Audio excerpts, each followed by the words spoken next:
Welcome to the Institute for Management Studies Leadership Conversations podcast, where we have leading thought leaders discussing their research and identifying ways that you can incorporate it to take your learning and development to the next level.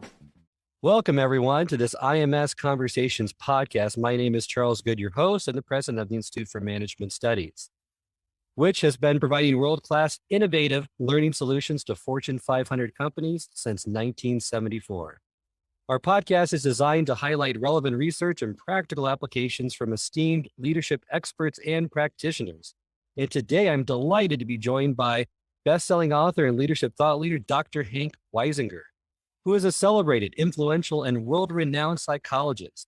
He's also a New York Times bestselling author. He's a leading authority in the application of emotional intelligence and one of the leading experts in the field of pressure management, which has been the focus of his area of study for quite some time now, along with authoring a best-selling book, Performing Under Pressure.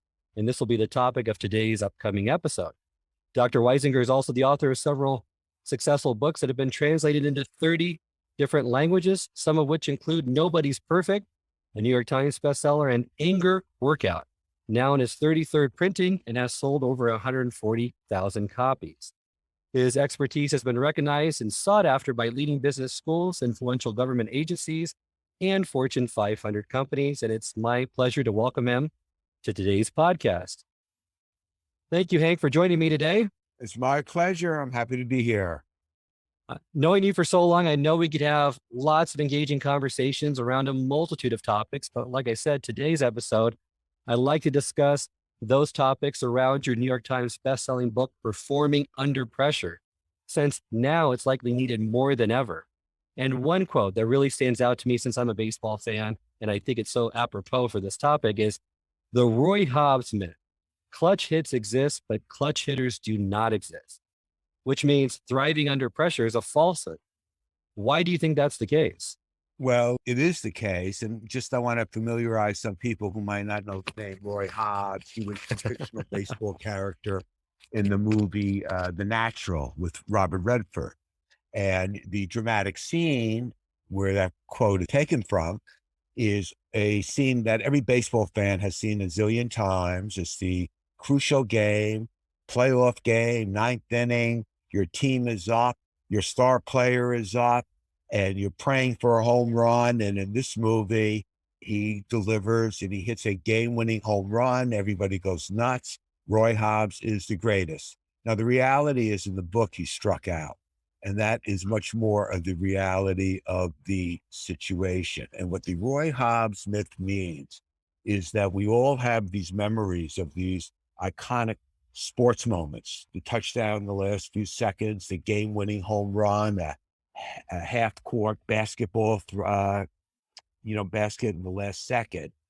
And what I want people to realize that while these are great memories and always exciting when you are a fan, when it comes to performing under pressure, we start to think that these people are rising to the occasion, that is a total myth, which means that the edge, that every sports fan thinks that the edge is rising to the occasion, being clutch.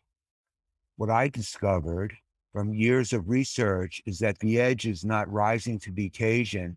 The edge is not doing worse under pressure. One of the points that, people can start to see how this applies to them, that I want people to remember is you cannot do better than your best. A C student is never going to rise to the moment and get 1,600 on their SATs, unless, of course, they cheat. But many times the A student will do less than his or her capability. So choking, and what choking means is that you want to do your best and you do below your capability, whether it's giving a presentation. You want to give a great presentation. You've rehearsed it a million times. You're ready to go. You know the information. And then all of a sudden you get on stage and in front of people, which we will talk about. You start forgetting your lines and you start getting nervous and you do below your capability. So rising to the occasion is a myth. You can't, a basketball player who can only jump straight up, a vertical jump of say 35 inches is not in the playoffs miraculously going to jump 45 inches. But there is a chance that he will jump less than his best if the pressure gets to them. And what this means for the listener, because a lot of times we get a big chance at work and we start to think, oh, I got to prove myself. And we start to press, we start to do better, try to do better than what we're capable of. And that becomes a paradox because when you try to be better than your best, you actually end up doing worse. So I want people to know that when they get a new promotion, big presentation opportunity, they don't have to do better than their best. They only have to do the same as what got them there. I had a chance to speak to a Super Bowl quarterback before the Super Bowl, Joe Flacco, when he was on Baltimore. How do you prepare for the Super Bowl? It's just another game. Sports media hates that when an athlete says, it's just another game. You know, they want to say, oh, it's the Right. World Series and so on. But the truth is, that's how the elite athlete thinks, because why would they do anything different? And another tip in there is the more important you make something, the more pressure you experience and the worse you do. Well, that's great. I mean, and pressure and stress, right? I mean, a lot of people think of them as the same thing. I'm under pressure in this stressful situation, but in fact, they're different. Can you give us an explanation of how they're different? Sure. And that is a good point to make because a lot of people confuse the two. And when you confuse the two, meaning that you treat every stressful moment as a do or die situation, it causes you to be on high alert 24/7. And you are wasting valuable psychological resources that could be better to use. Now, what's the difference between the two? Let me ask you, Charles. When you are stressed, how do you feel? Overwhelmed. Too Overwhelmed. many demands on my attention at any one point in time. Okay. And when you are, say, under pressure, what do you feel? That's a little bit different for me because with pressure, there's some expectation that the outcome's going to be a certain way. Okay. So one of the ways that we distinguish between stress and pressure is they create different psychological feelings that are subjective. You experience them differently. When you're under a lot of stress, people tell you to take a vacation. And as you said, stress is when you feel overwhelmed. Pressure, the feeling that most people will feel, is anxious, fearful many times. And it's probably the most prevalent is a feeling that they have to perform, with the operative phrase being have to.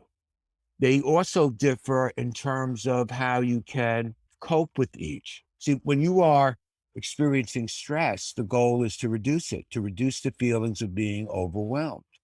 When you are dealing with pressure, it's not a question of being overwhelmed. It's a question of you got to perform the task. An airplane pilot it's smart for an airplane pilot to be able to relax on cue, but he still has to land the plane on the Hudson River. That is very different. A quarterback still needs to be relaxed, but they still have to complete the pass. So how we respond to stress, we have multiple ways: delegate, prioritize. You can laugh about something. You can blow it off. You have too many things to do today. I'll do some tomorrow. In a pressure situation, there is only one solution, and that is perform the task successfully. And what we found is that there are many ways of how a person, when they are experiencing pressure, can reduce that feeling of have to perform, which again makes them worse. And I like to focus on that really, because like you said, there's really only one solution. When you're under pressure, you still have to perform the task. In some ways, I feel reducing the stress is easier, and it's not a skill that you need to develop as much as trying to perform under pressure. Now, you've given lots of great short-term solutions to that. I like to focus on a few of them because I found them to be effective in what I do. One is focus on the process, not the outcome, right? If you're focusing on the next step, maybe you're in a baseball game, and instead of thinking that I need to hit a home run, like we talked about before with Roy Hobbs, I just need to make contact. I need to move my back shoulder toward the ball. I need to swing in the right plane. By focusing on the process, it eliminates that pressure that's associated with delivering a certain outcome. Mhm. Correct? And it allows you to stay in the moment. See, when you start Exactly. focusing on the outcome, you start become distracted. And Right. those distracting thoughts then interfere with your ability to focus in the moment. Why is a pitcher, for example, looking at the scoreboard and thinking we're down by 3 runs? That doesn't help him pitch better. What he really just needs to be focused on, he can't change the score. The only thing that he can control is how the ball comes out of his hand. Ray Maddox said that when he would throw a pitch, that he based the success on did he release the ball the way that he wanted to. Ray Maddox, for those who don't know, is a famous baseball player, great Hall of Famer on the Atlantic Braves. He said that once he throws the ball, he's not responsible whether the batter hits it or not. He can't control whether the fielder catches the ball or misses it. So people also have to remember, like if you're giving a presentation tomorrow, only focus on the things you can control rather than thinking, I wonder how many people are going to show up. Is my boss going to be there? What are other people going to be wearing? And so on. That's easier said than done, right? I mean, you need to be a control freak, but really that's a skill to develop because I think that will handle a lot of anxiety and offload it if you can identify what are the things I can control, what can I not control? Let me focus on those areas.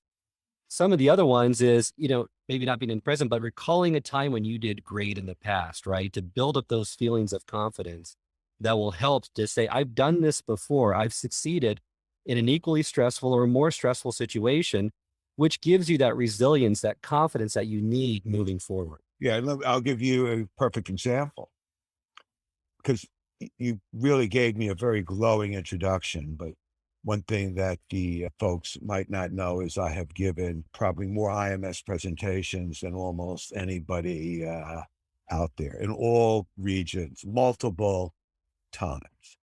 And when I first did the first one, I was really nervous, so on. By the time I did the fifth one, the first thought that came into my mind is I've done this a million times. There's nothing to be nervous about. Steve Nash, the great basketball player, when he is shooting a foul shot, and he's bouncing the ball several times, he's thinking, I've made 10,000 of these. So what we're doing here, we're using a microcosm. You're creating a microcosm of confidence in that moment by drawing on past successes that you have had. And that's why the elite athlete says it's just another game. They've done it so many times. Tommy Lasorda makes the quote, who's former manager of the Dodgers, that when you think about pressure, you're thinking about losing. And that gets into the point about outcome that you made. I would always tell my kids, don't worry about the grade. Just focus on your study. If you're studying, you're well prepared. The grade is a natural occurrence. A good grade is a natural occurrence. Exactly. I mean, these are some common ones I think people have heard. I'd like to switch to some somewhat uncommon ones that I've seen in your book and for you to explain those. So when you're in a squeeze, then squeeze. If you could elucidate that one for us, and that's something that's unique that I think really helps, but not many people may know what that means. Okay. Now, one of the things is this only applies to those listeners who are right-handed. Now, one of the reasons why people do below their ability when they want to do their best, i.e. choke, is they get distracting thoughts. Sports, which is such an easy example. So the athlete, instead of focusing on his golf putt, is starts to think, if I blow this, I can kiss my Nike deal goodbye. It's like giving a presentation. Instead of focusing on what you want to say, you start thinking my boss is in the back of the room, or he's whispering to my competitor. What are they talking about? And so on. That literally takes you out of your game. Studies have shown that if you clench your left fist moments before you engage in that pressure moment, it interrupts the ruminating thinking that goes on in the hemisphere of your brain that is responsible for those ruminating thoughts. Now, these studies these were tested on athletes in 3 different sports, and all of them show doing better under pressure when they would follow that, but only for righties because of opposite controls of the brain. That first came to me, a friend of mine at Harvard sent me the original study. And now if you do a Google on, squeezing your hand under pressure, you'll see 1,000 references with commercialized articles on it. I would also recommend that seniors, when they get up at night, if they walk down the stairs, this was another study, that they clench their fist because it has been shown that it will prevent them from tripping. Because one of the reasons that seniors, and because I am 73, when I say senior, I'm talking about those that are 90. Walking down the steps, they're so careful and they start thinking, I don't want to trip, I don't want to trip. And they lose their concentration and they fall. Just like when you're backing out of a driveway, when you're really careful, that's when you scrape your car because it interrupts the fluid process that has already been conditioned in your brain. So unfortunately, I guess I'm not going to be affected by that since I'm a left-handed Yeah, person. So yeah. there you go. So one more before we move on to the coat of armor. So using an anchor or carry a pressure tune. So there's a song that you replay, I guess, again and again to get you Again, distracted, right, from the outcome so that you can focus on it but loosely focusing on it, not holding that outcome too closely. Again, the major reason why people perform less than their best in a pressure moment is in one way or another, distracting thoughts. Forget about the cause, but the disturbance is distracting thoughts come in and they knock out pertinent information that you need in the moment. Now, I think it was either University of Iowa or Iowa State, their Frisbee team, which would do extraordinarily well during the regular season and in practice would choke during competitive play. So they went to the psychology department, as they should, help us. And what they found is the interruption is that when you hum a song, the reason that works is that if you're humming a song, you can't think about how you're performing. So you start watching yourself. Playing in the moment, Right, right? exactly. Yeah. It keeps you in the moment when you are humming a song rather than thinking of the outcome.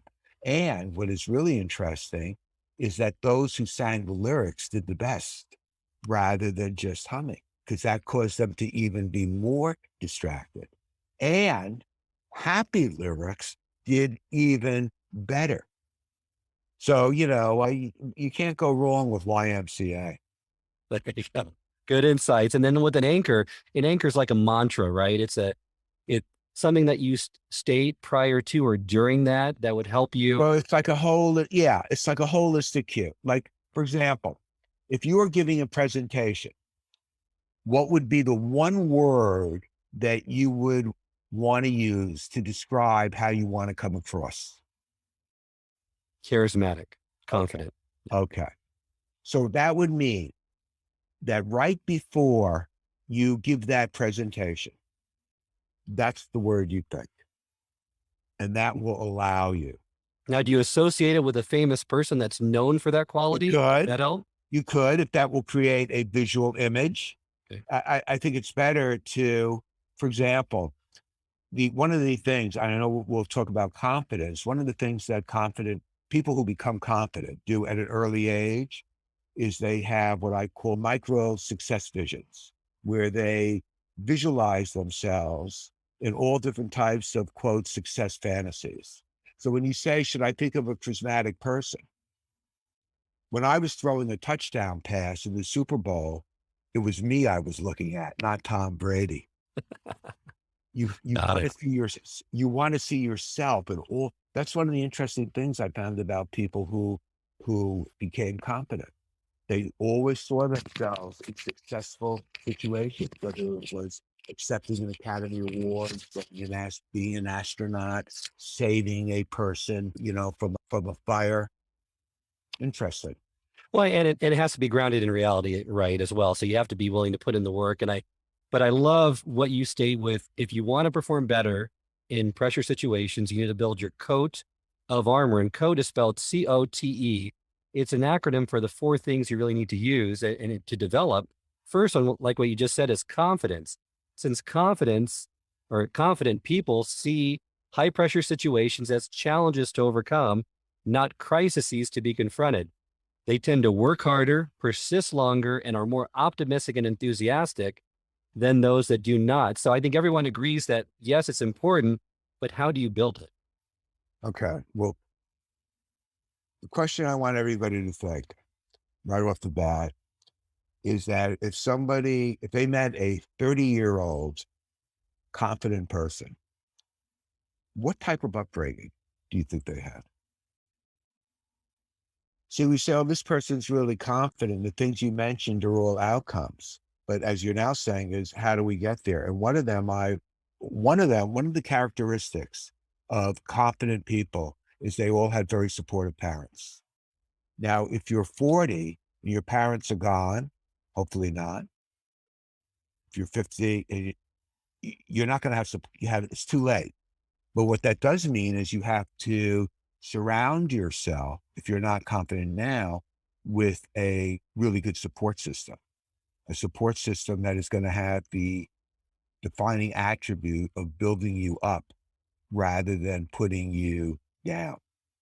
So when you say, oh, and let's say the parents are alive and you say to your mother, I got a great interview for a chance for this job, and I'd have to do all the interview. And the mother says, oh, don't count on it.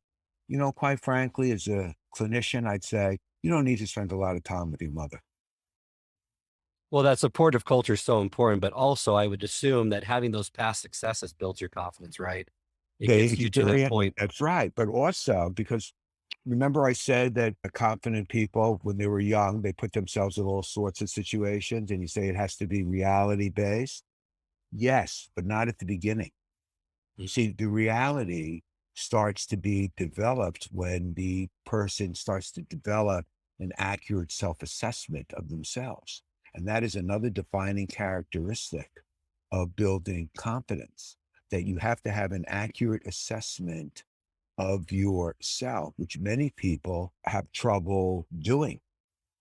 Anybody who has ever been, and people should know I've had a history of IMS, of not being politically correct. But people should know on this point, when I say accurate assessment, anybody who has ever been on a dating site knows how difficult it is for people to give an accurate assessment of themselves. And some people would say, me included. That is fine.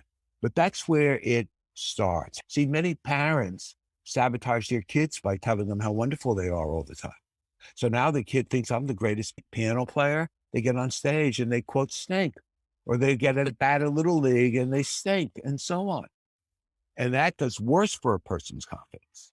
So, and also as of now, creating successes. See, many people, they give a presentation and they say the promotion's based on this presentation, and they don't get the promotion, and they get down on themselves. That's the wrong attitude. They still gave a great presentation. It's just the guy next to him, the lady on the other side, did it better. That doesn't mean that they did it poor. Confident people do not let other people's success take away from theirs. And that's an important point. Well, like you just said too, is that, the parents can indulge the child, create this sense of entitlement. And really the second part of code is the optimism, right? So they can give them optimism, but that can counteract the effects of confidence or sabotage those. So why is optimism next, and how to develop a healthy dose of it without it getting out of hand And- to where you're just Pollyannish? Sure. And let's just flip it around for a second. Imagine I'm giving confidence in greater precedence over optimism, because there have been times when you are really optimistic and it's, as you said, it's not realistic. And as a result, you don't prepare. When you're confident, it means that that you've prepared, you believe you can handle the situation, and it's based on accurate assessment. It's based on what you have done in the past. So If we are sports competitors and we've had, 6 competitions already, and I've beaten you in all 6, I can be pretty confident and optimistic that I'm going to do it again. On the other hand, I've lost to you 5 times and I've only won once. If I make optimism the dominant, I'm being unrealistic. What am I basing that optimism on? I understand where the confidence is coming, but if I've lost 5 times, I really can't be confident. So the optimism is really unrealistic. So that's why I'm putting optimism second. And I did find that there is an optimistic gene, which isn't surprising because there is a depressive gene. Some of it is some depression is You're hereditary. predisposed. It's genetic. So That's it's, right. So some people are predisposed to get up on the sunny side of the bed, and other people are not. but even if they're not, it's a quality that they can develop over their. That's right. By developing an optimistic lifestyle, which is a way of explaining your life. Everybody should think about, look at the situation you are in, your life now, and how did you get there? And do you tell your story of how you got there? Are you the victim in many times? That would be a pessimistic lifestyle. Or are you a person who took control and you take responsibility for the bad and the good? A key quality of confidence and optimism is believing that your efforts make a difference.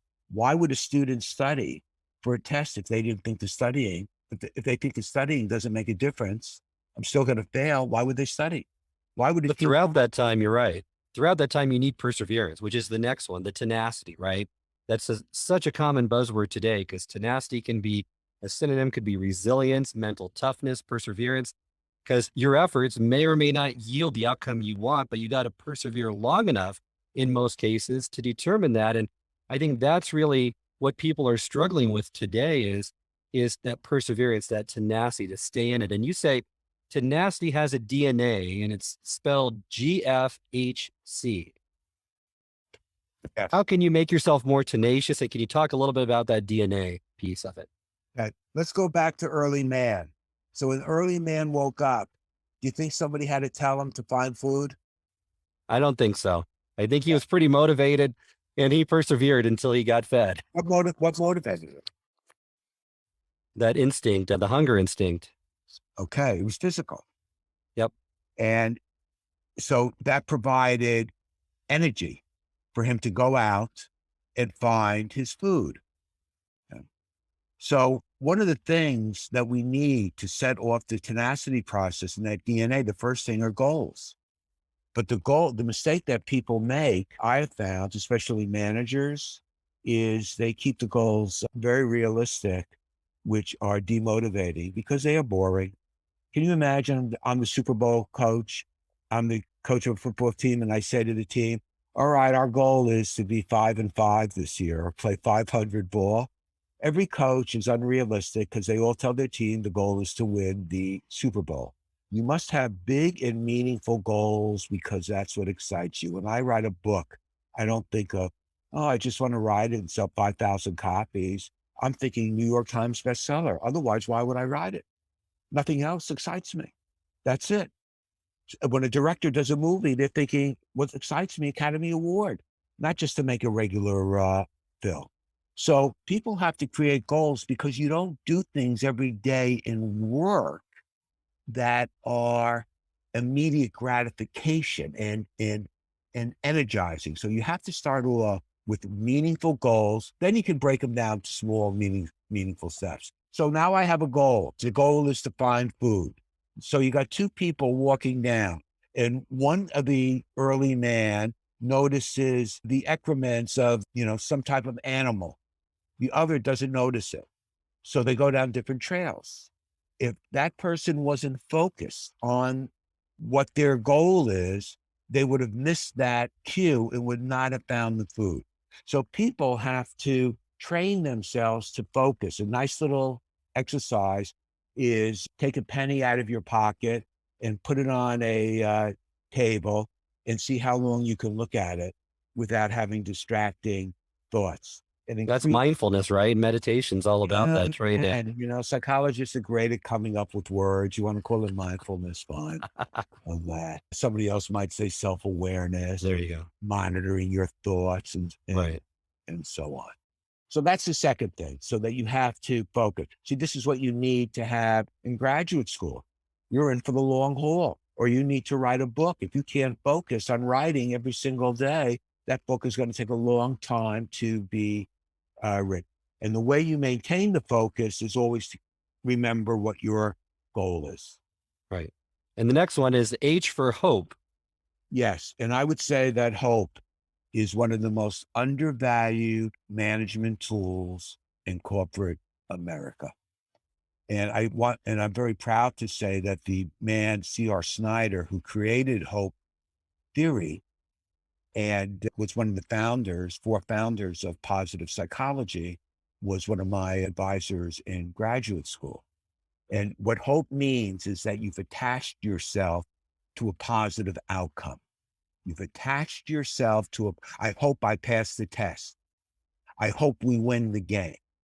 And the way that you create, if you are a manager, an executive, if you are a father or a mother, the way that you create hope, there's two words, there's two key phrases. Remember that old expression, there's a will, there's a way?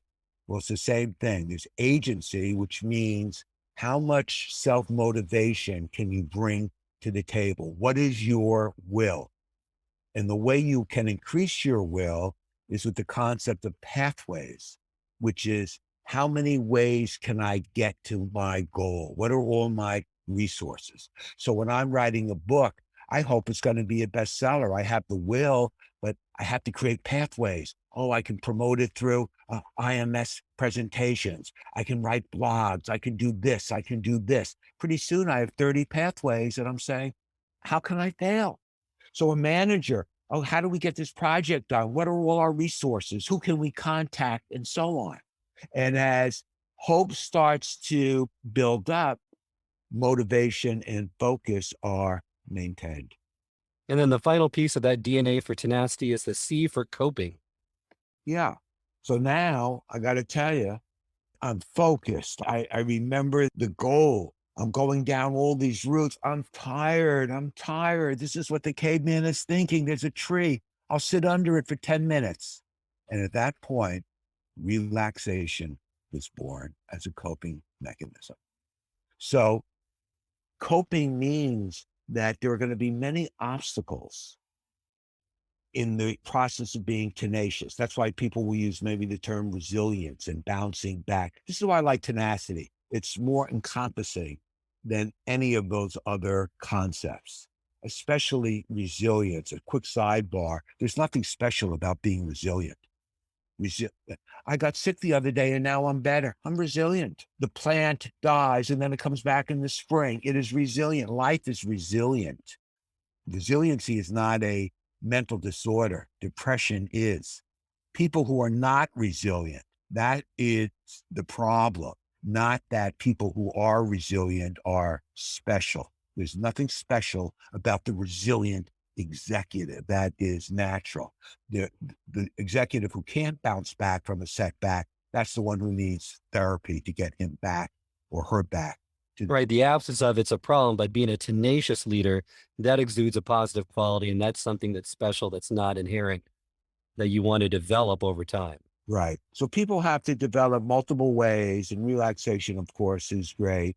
And humor is another one, which we can talk about under enthusiasm, is a way to overcome the physical exertion that being tenacious requires. Well, let's talk about that. That's the final letter now for the acronym code is enthusiasm, to build a critical skill to perform better or to perform at your best under pressure. So what are some truths about enthusiasm and how do you develop that?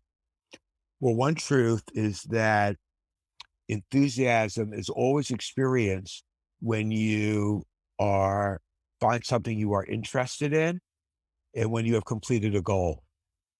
But you don't do that every day. That's why you have to know how to create enthusiasm. Authors are enthusiastic when they sell a book and when they finish it. but you need to stay enthusiastic while you are writing it as well, even when there is no incentive being given to you. Another truth about enthusiasm is that it is contagious, just like all emotions are contagious. So the enthusiastic manager is more likely to have an enthusiastic staff, which will mean in the long run that they will be more optimistic, they will persevere more, they will try harder, they will be more, energized. So that is another truth about enthusiasm. Also, that it is universal, like all emotions. People get enthusiastic all over the world and they exhibit the same type of behaviors.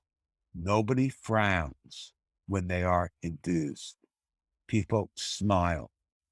Therefore, one of the backdoor strategies for making yourself enthusiastic is to smile. There was a song, when you smile, the whole world smiles with you.